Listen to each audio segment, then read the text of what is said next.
If you're listening late at night, you might want to stay until the end. Something happened to me during my night shifts, and to this day, I can't understand it. My name doesn't matter. What matters is that I work, or used to work, as a nursing technician at the reception desk on the 4th floor of St. Vincent Regional Hospital, somewhere in the American Midwest where the winters are long and the nights are even longer. I chose the night shift for a simple reason. Fewer people, fewer questions, fewer stares. Just me, the low hum of the central air conditioning, and the occasional beep of some distant monitor echoing through the empty hallways. The 4th floor is old. They renovated the entire hospital in the 2000s. But this wing was left behind. Pale green walls that used to be white, worn linoleum floors, fluorescent lights that flicker occasionally as if they were too tired to continue. My routine was mechanical. Arrive at 11 p.m., check in on the system, answer internal calls, direct nurses, record incidents. Nothing complicated, nothing that required much thought. It was a Tuesday in November. I remember because it was freezing outside, and the building's heating system made that old pipe noise every time it was turned on. I was on my 3rd cup of coffee when the reception phone rang. I answered without thinking. Reception, 4th floor. Silence. Not the usual silence of an open line. It was a silence, denso, as if someone were holding their breath on the other end. "Hello?" I insisted. Nothing. Then, a snap, and the line went dead. I looked at the phone screen. Internal extension 407. I frowned. I couldn't recall any active room 407 in that wing. I made a mental note and went back to scrolling through my phone's feed. 20 minutes later, the phone rang again. Extension 407. I answered. Same thing. Heavy silence. But this time, I heard something. Breathing. Slow. Dragging. Like someone struggling to draw air. "Hey, is everything all right there?" I asked, already a little annoyed. Breathing stopped. And then, very quietly, I heard a bip. Bip. Bip. Bip. Like a heart monitor. The connection dropped again. My stomach gave me a little knot, but I pushed it down. Technical problem. Interference. I don't know. Old hospitals have that sort of thing. But when I looked down the empty hallway ahead of me, with those lights flashing at the end, I felt for the first time in months that I wasn't completely alone. The following night, I arrived for my shift with that still on my mind. Not that I believed in anything. I don't believe. I never have. But there's a difference between don't believe and not being able to stop thinking.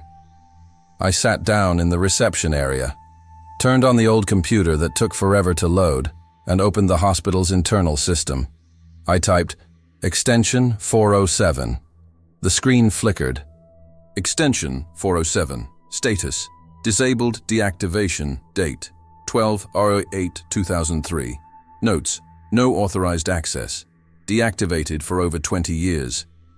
But I had received 2 calls from there. Calls recent, with breathing, with beeps.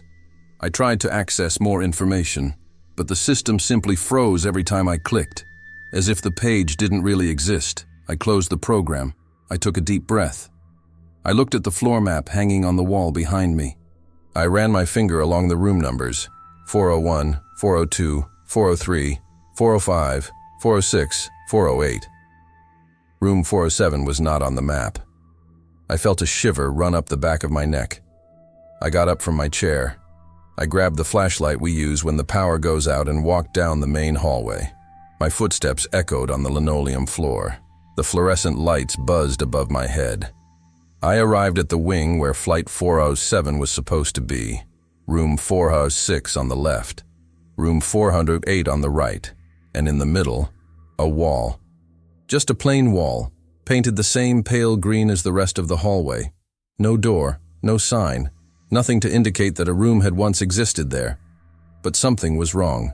The paint was newer, cleaner, as if they had covered something up recently, or a long time ago, but with enough care to hide it well. I leaned my hand against the wall. It was freezing. Too cold. Like refrigerator cold. The kind of cold that doesn't make sense on the interior wall of a heated hospital. I quickly pulled my hand away, and that's when I heard it. From inside the wall, a beep, bip, bip, bip, weak, muffled, but unmistakable. A heart monitor. My heart raced. I pressed my ear against the wall, trying to make sure I wasn't hallucinating, and I heard more. Shuffling footsteps, the creaking of stretcher wheels, and then one breath, slow, heavy, very close. As if someone were on the other side, leaning against the wall, listening, back. I took a step back, tripping over my own feet. The hallway light flickered 3 times and then went out. I was in complete darkness for 5 seconds that felt like 5 hours. When the power came back on, the wall was exactly as it had been before, but on the ground, right in front of her, were wet footprints, barefoot footprints, emerging from inside the wall. I should have asked for a transfer that night. I should have left, made up an excuse, anything. But I didn't, because part of me, the stupid, skeptical, rational part, still insisted there was a logical explanation. Water leak, electrical problem, radio interference. I don't know. So I went back the following night, and in the other one, and in the other one, the calls continued, always from extension 407, always at 3:14 a.m. I stopped answering. He would let it play until it dropped. He would count the strokes. 12. Always 12 strokes before the line died. But on Friday, something changed. The phone rang. 3:14 a.m. sharp. I looked at the screen. Extension 407. My hand was shaking when I picked up the phone. I don't know why. I don't know what made me answer this time. I held the phone up to my ear. Silence. Muffled breathing. And then, a voice. Weak. Hoarse. Feminine. Please. No one is coming. My blood froze. Who are you? I managed to say, my voice trembling. Silence. Only labored breathing. Then she continued, each word requiring immense effort. Room 407. Please. I'm alone. It's cold in here. There is no room 407, I said, almost whispering. That extension is deactivated. You can't be there. A long pause. And then, in a tone that sent chills down my spine, I know where I am. The line crackled. I heard the heart monitor beep again. Faster now. Accelerated. Wait, I began to say, but she hung up. I sat there, trembling, the phone still in my hand, the dial tone ringing in my ear like a dead buzzing. I couldn't get back to work that night. I went down to the basement archive, a dusty place, full of old boxes and yellowed folders that no one had touched in years. I searched for hours, and I found it. A thin folder. Marked, Wing 4, Incident 08-2003, Restricted Access. Inside, there was a typed report. Half the pages were missing, but what I read was enough. Patient found lifeless in room 407 after 48 hours unsupervised due to a system error. Alarms deactivated. No staff member registered entry. Cause of death, hypothermia and dehydration. Room permanently sealed off as per administrative recommendation. There was no name, only one patient code. And a handwritten note in the corner of the page. In shaky handwriting. It was still warm when we found it. I left there with my hands sweating profusely. I went back to the reception area. I sat in the chair. I looked at the phone, and he played. Extension 407. 3:14 a.m. This time, I didn't answer, but I heard the voice anyway. Coming from the hallway. Weak. Distant. Please. No one is coming. I called the hospital on Monday saying I was sick. I spent the weekend locked in my apartment, drinking cold coffee and staring at the wall, trying to convince myself that it wasn't real. But Tuesday arrived, and I returned. I don't know why. Maybe because I needed the money. Maybe because a part of me needed to understand. Maybe because I couldn't just let it go. I arrived early, 10:30 p.m. The hallway was empty, silent, bathed in that cold, artificial light that makes everything seem unreal. I went straight to the reception. I sat down, I turned on the computer, and I waited. Midnight, 1 in the morning, 2, nothing. At 3:10 a.m., I got up to get some water. That's when the phone rang. Extension 407. I looked at him for a long moment, my heart pounding in my chest. Wait. Hello? Silence. Then, the voice, clearer this time, closer. You're back. I swallowed hard. Who are you? A pause. You know who I am? No? I don't know. You always knew. And then she said my name. My full name. The name I haven't used since my mother died. The name she used to call me. My whole body froze. How? How do you know that name? She didn't answer. But I heard something different now. It wasn't just her voice. There were several voices, overlapping, whispering, crying, calling.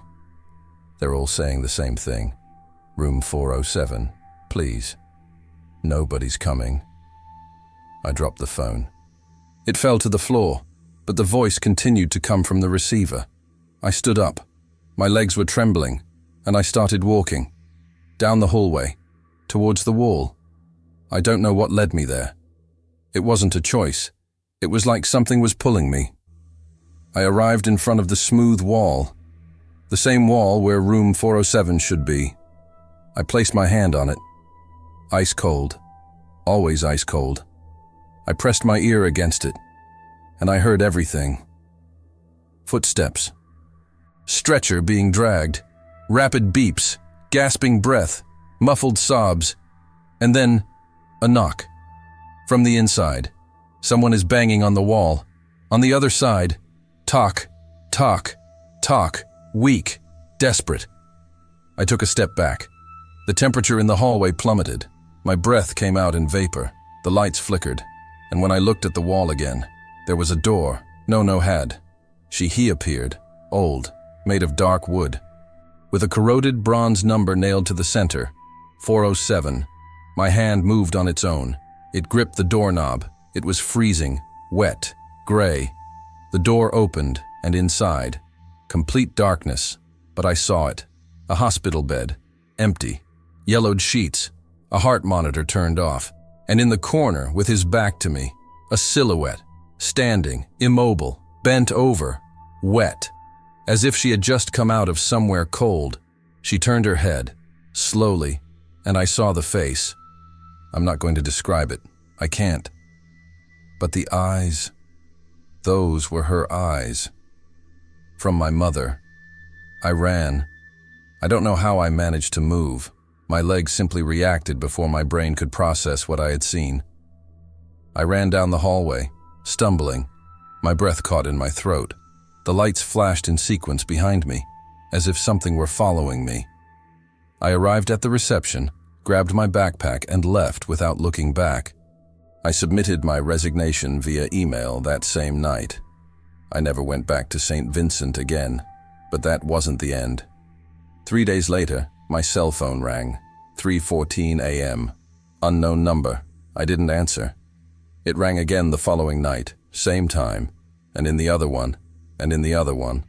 On the 5th try, I answered, silence, breathing, and then the voice. You always knew where I was. Who are you? I whispered, trembling in my bedroom bed. No, you left me alone. I don't... In the cold room, where no one came, where no one listened. Tears streamed down my face. Mother. A long silence. And then, in a voice that was and was not hers, she's here. With all of us. In 407. The line hissed. I heard voices in the background. Dozens of them. Hundreds. All whispering. All calling. Nobody's coming. Nobody's coming. Nobody's coming. I hung up. I blocked the number. I threw my phone away, but it was no use. Because the next morning, when I woke up, there was a voicemail from a number that doesn't exist. Internal extension 407. I never heard the message, but she's still there, waiting, because I did my research. After all, I needed to understand. I discovered that between 2003 and 2010, 17 patients died at St. Vincent's without anyone noticing in time. System failures, alarms turned off, overworked nurses, administrative errors. They were all recorded at some point as being in room 407. They all died alone, in the cold, calling, and nobody came. I moved to a different city. I changed my phone number 3 times. I changed professions. But sometimes, when I'm alone at night, I can still hear it. The phone that doesn't ring, the breath that shouldn't be there. And that voice, always the same question. Why didn't you come? Because some places just won't let you leave, and some extensions never disconnect.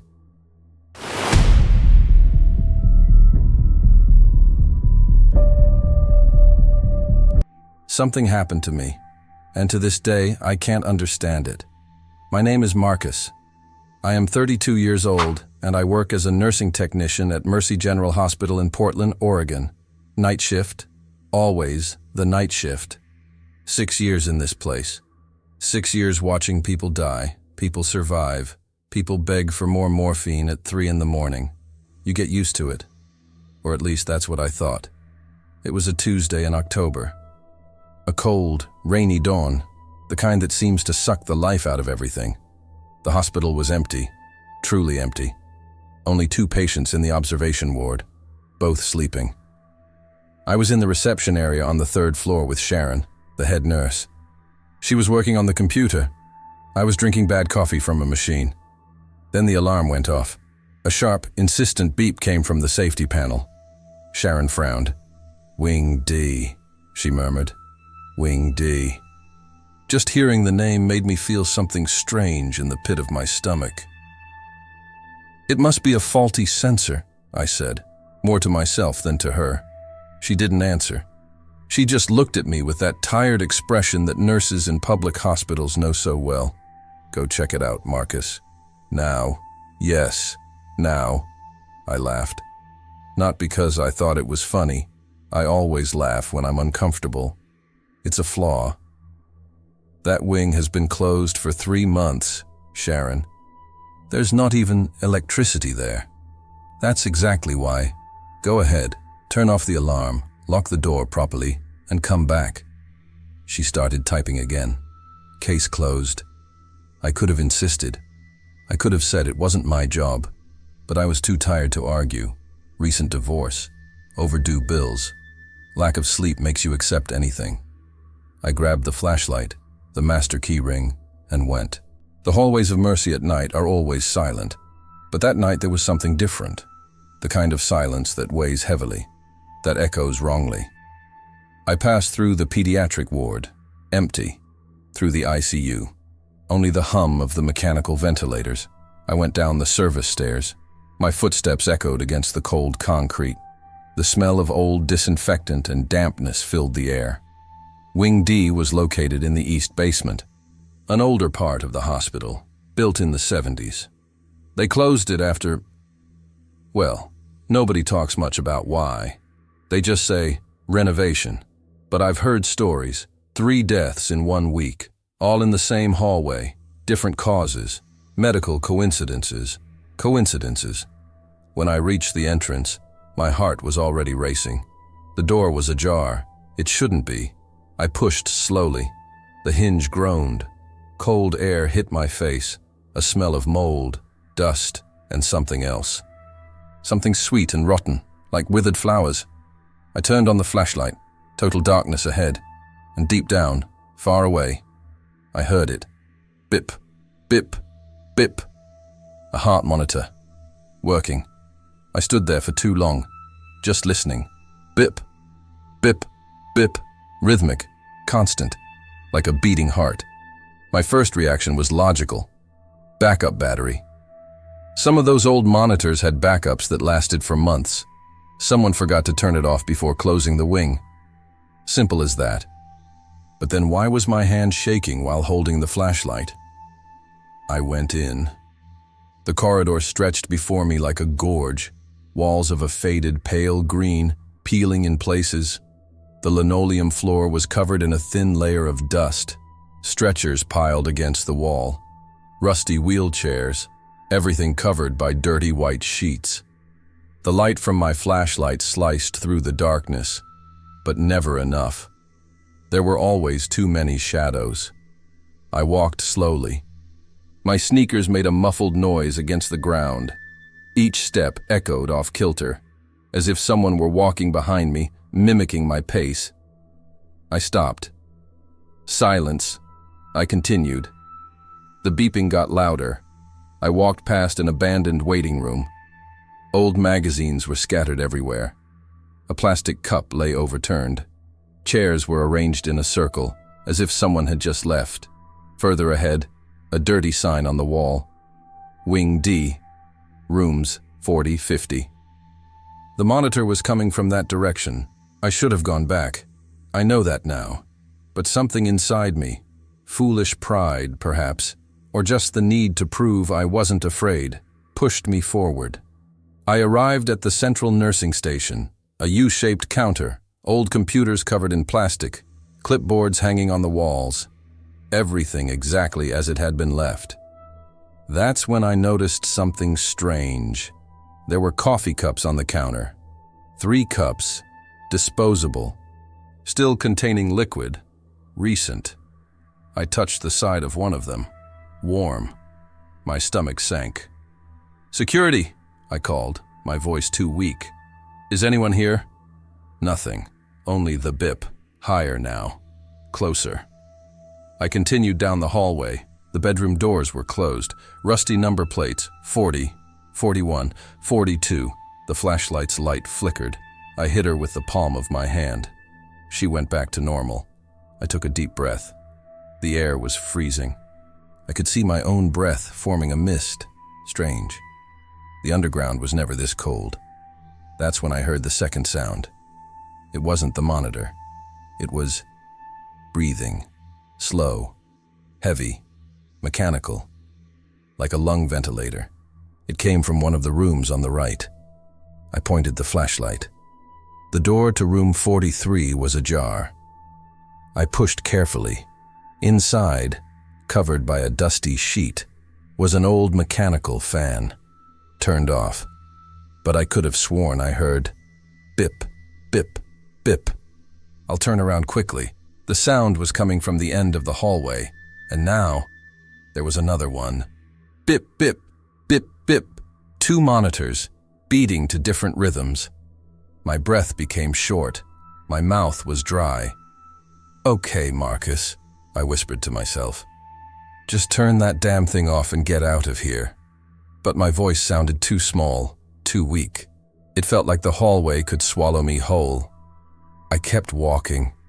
And there at the very end, where the flashlight's light barely reached, I saw a dim light, bluish, pulsating in rhythm with the heartbeat. Coming from room 47. My feet stopped obeying.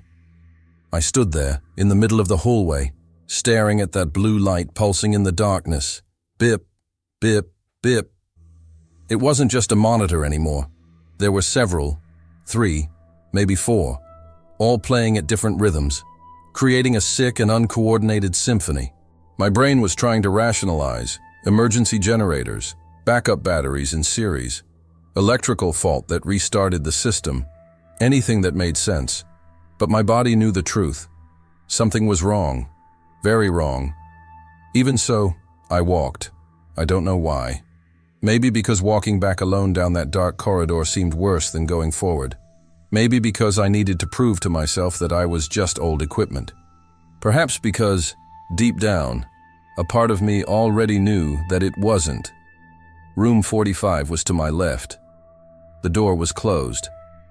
But through the small glass window in the door, I could see A heart monitor, connected. The screen glowed with a ghostly green, displaying a pattern of regular heartbeats. 72 BPM. But there was no one in the bed, no patients, no cables connected. Just the monitor, working, marking a life that didn't exist. I swallowed hard and continued on. Room 46. Same thing, monitor on, empty bed, steady heartbeat, 85 BPM. My breathing became irregular. I could feel sweat running down my back, despite the cold. It doesn't make sense, I whispered. It makes no sense at all. But the monitors continued. Bip, bip, bip. I arrived at the nursing station just before room 47. 3 old monitors were there, on the counter. All of them were turned on, everyone keeping time. 93 BPM. 102 BPM. 68 BPM.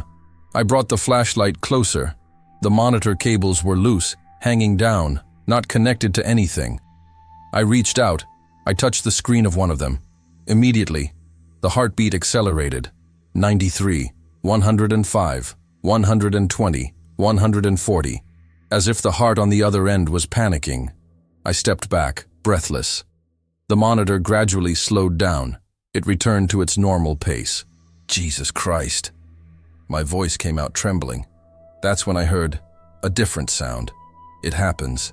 Stretcher wheels squeaking against the linoleum, coming from the hallway behind me. I turned around quickly, pointing the flashlight. Nothing. Just the empty hallway. The doors closed, the shadows dancing. But I had heard chi-chi-chi-chi, the sound of old rusty wheels being pushed. And then voices. Low, whispered, overlapping. I couldn't distinguish words, only tones, urgency, despair. It's as if there's an entire medical team working somewhere nearby, but in another dimension. My heart was pounding in my chest. The flashlight trembled in my hand. And then, all the monitors around me started beeping faster, all at the same time, accelerating, as if they were scared. I looked to the end of the hallway, to room 47. The door was locked. But now, there was light beneath it. Not the blue light from monitors. It was yellow, weak, trembling, like an old lamp about to burn out. And from inside, I heard a voice. Weak, hoarse, almost inaudible, but clear enough to freeze me. Nurse.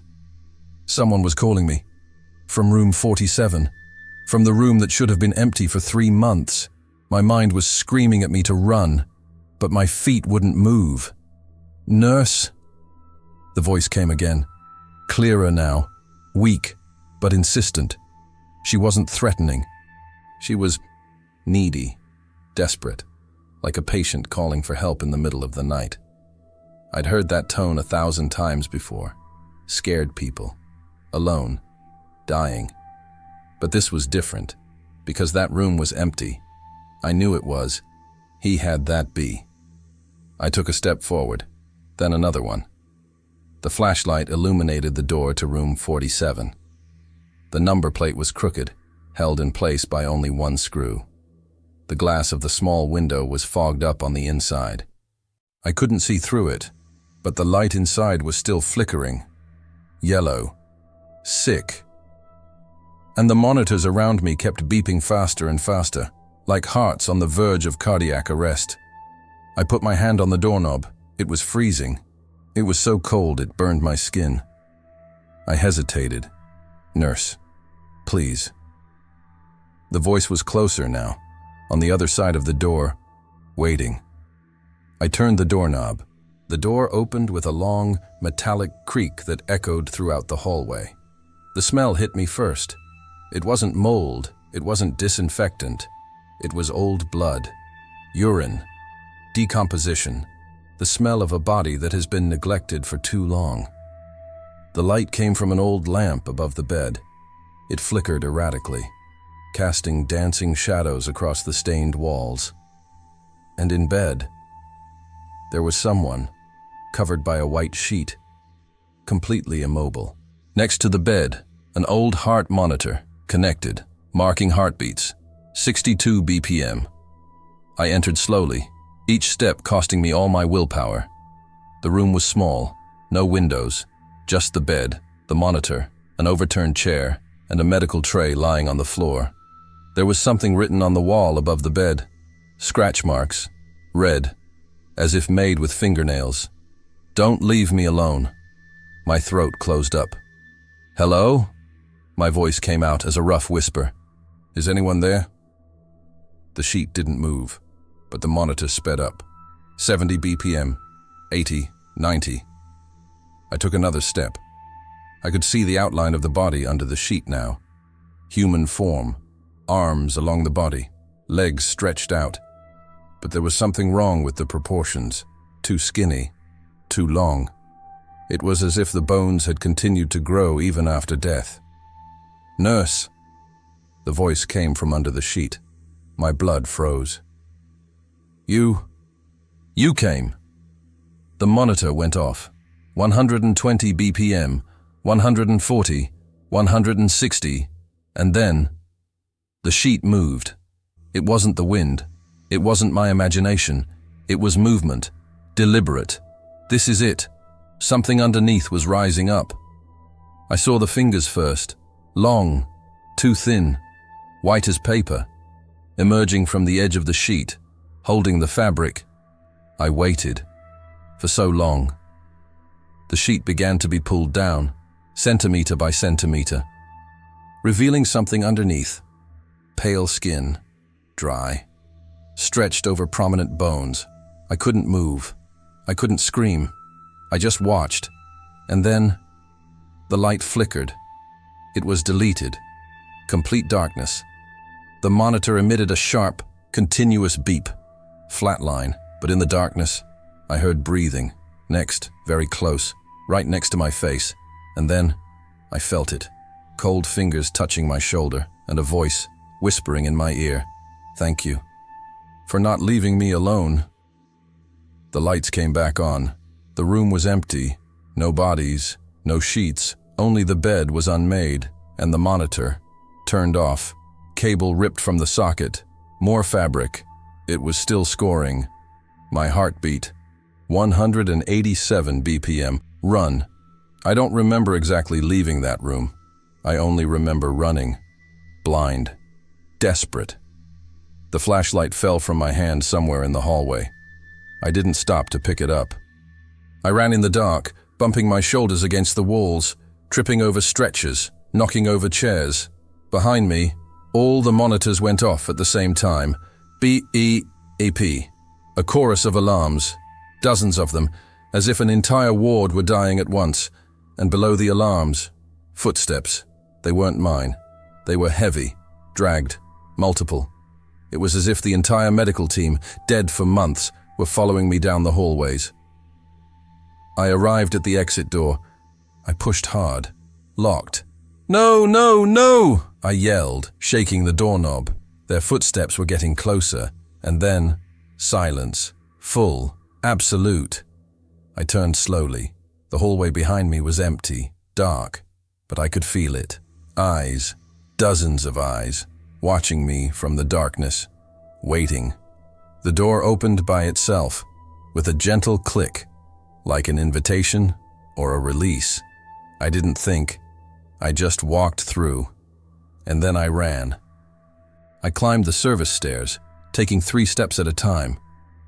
My heart was nearly bursting in my chest. My lungs were burning. When I got to the 3rd floor, I almost bumped into Sharon. She was standing in the hallway, holding a clipboard, looking at me with that tired expression she always had. "Marcus, what happened?" I couldn't speak. I just gasped, leaning against the wall. He had the room. "Did you turn off the alarm?" I looked at her, in disbelief. "Sharon, there was someone down there," she frowned. "What do you mean by someone?" "In room 47, there was someone in the bed. The monitors were on, all of them were on, and there was..." She cut me off, impatiently. "Marcus, That wing has been closed for 3 months. There's nobody there, not even electricity. I saw! My scream echoed through the empty hallway. Sharon took a step back. I took a deep breath, trying to control myself. I'm sorry. The monitors were working, I swear, and someone was calling me. She studied me for a long time. Then she sighed. Did you sleep today? This has nothing to do with... Marcus, her voice softened. You're going through a lot. The divorce, the bills, these back-to-back shifts. Sometimes our brains play tricks on us. It wasn't my brain, but my voice came out too weak, without sufficient conviction. She placed her hand on my shoulder. Go home. Rest. I'll end your shift. I wanted to discuss it, but I was too exhausted. I just shook my head and walked away. 3 days later, I still couldn't sleep properly. Every time she closed her eyes, she saw those long fingers. She heard that voice, "Thank you for not leaving me alone." On the 4th day, I went into the hospital's archives. I looked for records from Wing D. I found July 2024. 3 deaths in 1 week. Room 43, cardiac arrest. Patient found alone. No one responded to the alarm in time. Room 45, respiratory arrest. Ventilator accidentally switched off during the night.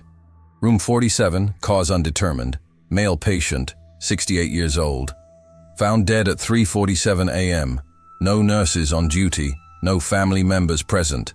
Last entry in the medical record, made by himself, in shaky handwriting. Please don't leave me alone. I'm afraid of the dark. I closed the folder. My hand was trembling. I requested a transfer to the day shift. They denied it. Lack of staff. Now, every time I pass near the stairs that lead to the east basement, I feel it. That cold. That weight in the air.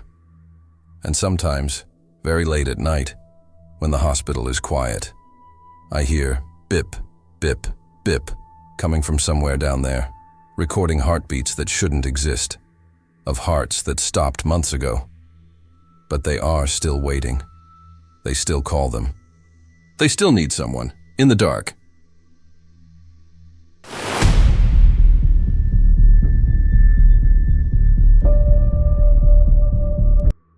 Something happened to me, and to this day, I can't understand it.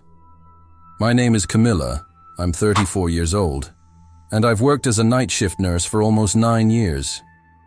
If you've never worked in a hospital after midnight, you don't know what true silence is.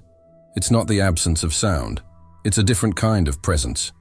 The constant hum of fluorescent lights, the rhythmic beeping of monitors, distant footsteps echoing in empty corridors. Everything sounds amplified. Everything seems to be waiting for something. I work at St. Catherine Memorial Hospital in Albany, Oregon. It's an old public hospital with that characteristic smell of disinfectant mixed with something that no cleaning product can completely remove.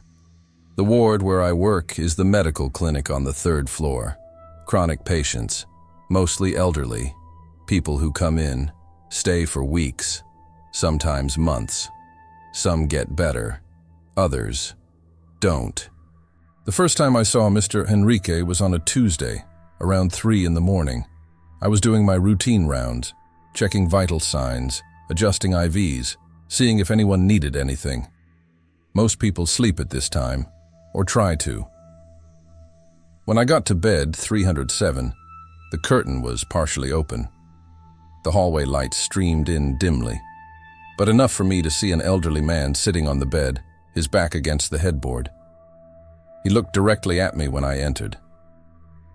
"Good evening," I said quietly, checking the clipboard on the door. The name was there, Enrique Cavalcanti. "Good evening, nurse," he replied. His voice was soft, tired, but polite. He must have been in his early 70s, with thinning gray hair, a gaunt face, and hands trembling slightly on the white sheet. "Is everything all right? Do you need anything?" "A glass of water, if it's not too much trouble." I brought it. He thanked me with a nod and drank slowly, as if savoring each sip. He said nothing more. He just stood there, looking out the dark window where only his own reflection was visible. The following night, the same thing. 3 a.m. He was awake, asking for water, and in the other one, and in the other one. I started to find it strange, but not too much. Elderly patients sleep little. Many get anxious at night. It's common. What caught my attention was something else. Nobody visited him. No family member, no doctor mentioned his case during shift reports. And whenever I asked my colleagues on the morning shift about Mr. Henrique from room 307, they looked at me confused. Who? The patient from room 307. I don't know. I haven't answered yet. Always the same vague answer. But he was there, every night, always awake at 3 a.m, always polite, always alone. And the bed was never, ever empty. 2 weeks have passed. 14 consecutive nights attending to Mr. Enrique in bed 307. Always the same request, always the same time. He never complained of pain, never rang the call bell, never asked for medicine. He just sat there, waiting for me to pass by to ask for water. I started to notice things, small things that didn't make sense. The other beds in the ward were constantly changing. Mrs. Patterson from 304 was discharged on Thursday. Mr. Moreira from 310 was transferred to the ICU. Mrs. Chen from 309 passed away in the early hours of Saturday morning. I myself helped prepare the body. But 307, always occupied, always that room. I've never seen a doctor enter that room. I never saw a nurse from the afternoon or morning shift mention this patient in their notes. I even looked for his chart in the nursing station. It wasn't there. I asked Deborah, the head nurse for the afternoon shift. Deborah, do you know the patient from room 307, Henrique Cavalcanti? She frowned, flipping through the list of hospitalizations. There's no Henrique here. Camilla. Apartment 307 has been empty since Monday. I felt a chill run down my spine. What do you mean, empty? I answer it every night. She looked at me with that expression that experienced nurses reserve for exhausted colleagues. Are you sleeping well? How many nights in a row have you been sleeping? I'm not confused, Deborah. He's there. She sighed. Look, sometimes we get so tired that I know what I saw. But the seed of doubt had already been planted. That night, I arrived at the hospital with a queasy stomach. I climbed the stairs slowly, avoiding the elevator as I always do. I hate that metallic noise of it stopping on empty floors. When I entered the ward, everything was as usual. Heavy silence, lights flickering faintly in the hallway, the smell of hand sanitizer permeating the air. 3 a.m. I walked to bed 307. The door was ajar. I took a deep breath and went in. He was there, sitting, back supported, looking out the window. Good evening, nurse, he said, without turning his head. My voice came out trembling. Good evening, Mr. Enrique. Could you bring me a glass of water? I stood there for a few seconds. My heart was pounding. I wanted to ask. I wanted to scream, but I couldn't. I just brought him the water. He drank slowly, as always.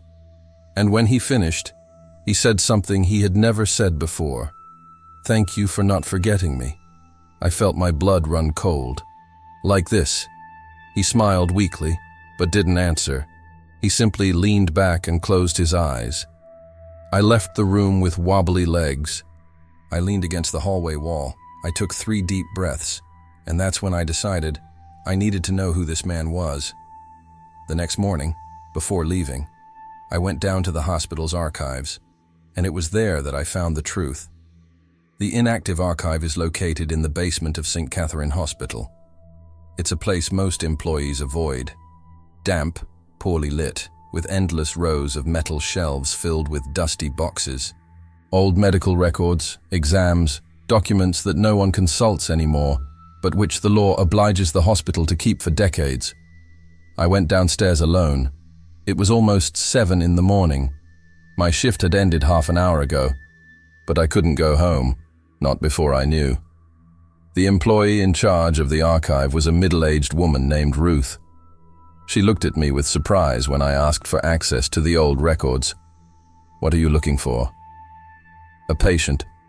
Enrique Cavalcanti. He may have been admitted a few years ago."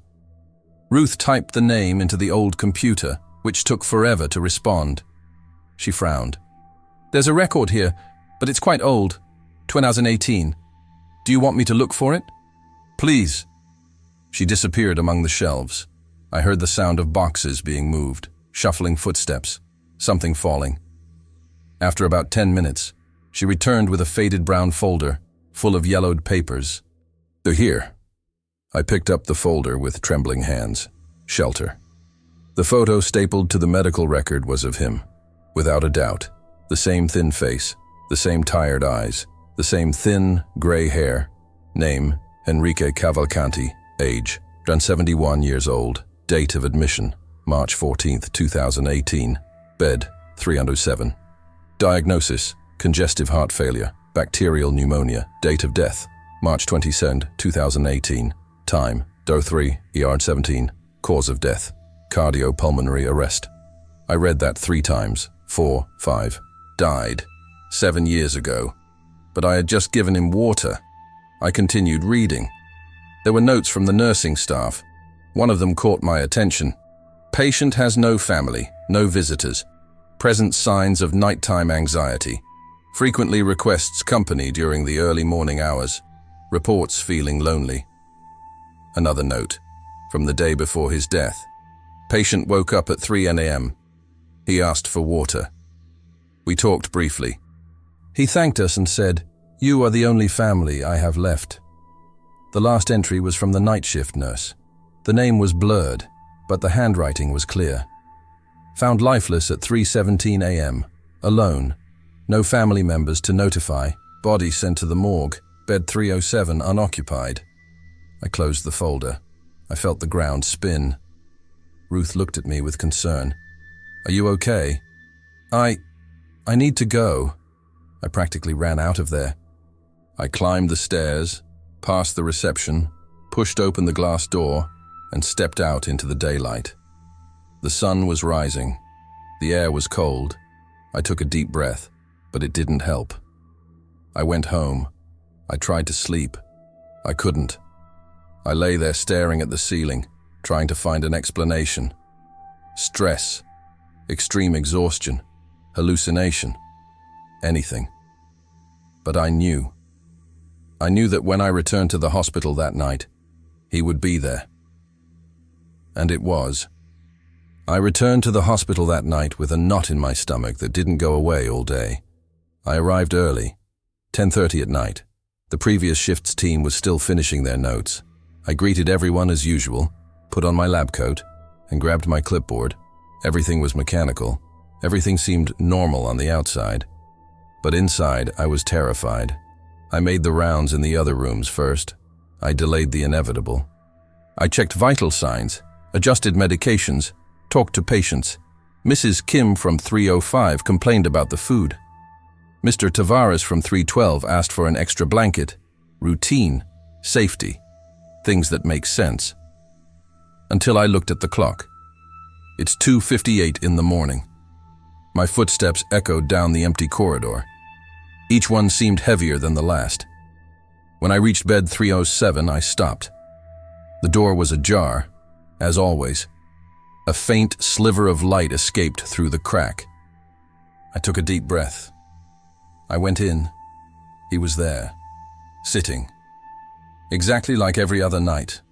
His back against the headboard, hands on the sheet, looking out the window where there was only darkness and reflections.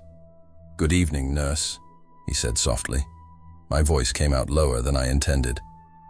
"Good evening, Mr. Enrique." I stood still near the door. I didn't move. He turned his head slowly and looked at me. His eyes were kind, tired, but kind. "Are you okay?" he asked. "You seem worried." I should have left. I should have run. But instead, I took a step forward. Can I ask you a question?" Of course. I hesitated. The words were hard to find. Sir, do you know you've been here a long time? He smiled weakly, a sad smile. I know. Silence. Do you know what happened? He looked away towards the window again. He remained silent for what seemed like an eternity. When he spoke, his voice was even lower. I think so. But it's strange. I can't remember properly. There are nights when I think I'll wake up at home, that someone will come to pick me up. But nobody comes. They never come. I felt my eyes burning. And you? Are you afraid? He thought before answering. No, I don't feel fear. Just loneliness. I stood there, staring at that man who shouldn't have been there, who died alone 7 years ago, whom no one remembered. No one complained. No one cried. And suddenly, everything made horribly sense. He wasn't haunting the hospital. He just didn't want to be forgotten. Can I bring you some water? I asked, my voice breaking. He looked at me. And for the first time, I saw something resembling gratitude in those tired eyes. Yes, please. I left the room. I went to the water fountain. I filled the cup with trembling hands. I came back. I handed it to him. He drank slowly. As always, when he finished, he held my hand. His skin was cold, but the touch was real. Thank you, he said. You're the only one who still comes. Tears streamed down my face uncontrollably. I'll keep coming, I said.